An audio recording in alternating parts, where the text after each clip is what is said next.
ভুট্টা চাষে ভাগ্য ফিরেছে মেহেরপুরের কৃষকদের। পুষ্টিগুণ সমৃদ্ধ এই ফসলে আর্থিক লাভের পাশাপাশি মিলছে জ্বালানির চাহিদাও। একসময় যেখানে ধান, গম আর তামাকে ছেয়ে থাকতো, সেখানে এখন মাঠ জুড়ে হাসছে সোনালী ভুট্টার মোচা। মেহেরপুর থেকে সহকর্মী মীর শিশিরের পাঠানো তথ্য ছবিতে ডেস্ক রিপোর্ট। চলতি বছর ভুট্টা চাষে ব্যাপক ফলন পেয়েছেন মেহেরপুরের কৃষকরা।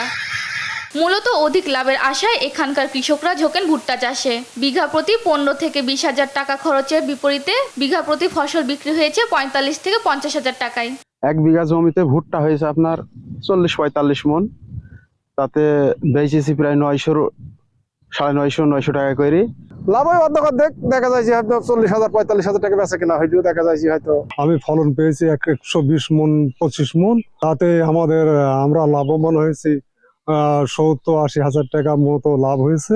এখনো মাঠে কিছু ভুট্টা আছে, এগুলার ফলন আশা করছি ভালো হবে ইনশাল্লাহ। 20 থেকে 25 এর ভিতরে খরচ হয় এবং 50,000 টাকা কমপক্ষে বিক্রি হচ্ছে।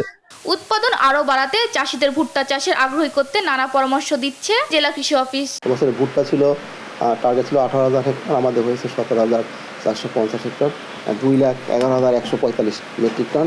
আমাদের আশা করি চাষিরা কাঙ্ক্ষিত মাত্রায় ফলন পাবে এবং ভুট্টা চাষ করে লাভবান হবে এই আশাবাদ ব্যক্তি, এবং কৃষি সমবায় অধিদপ্তর চাষিদের পাশে থেকে আমরা এই বিষয়ে তাদেরকে অলওয়েজ পরামর্শ দিয়ে যাচ্ছি। জেলা কৃষি সম্প্রসারণ অধিদপ্তর বলছে, চলতি মৌসুমে 17,450 হেক্টর জমিতে ভুট্টা চাষ হয়েছে মেহেরপুরে।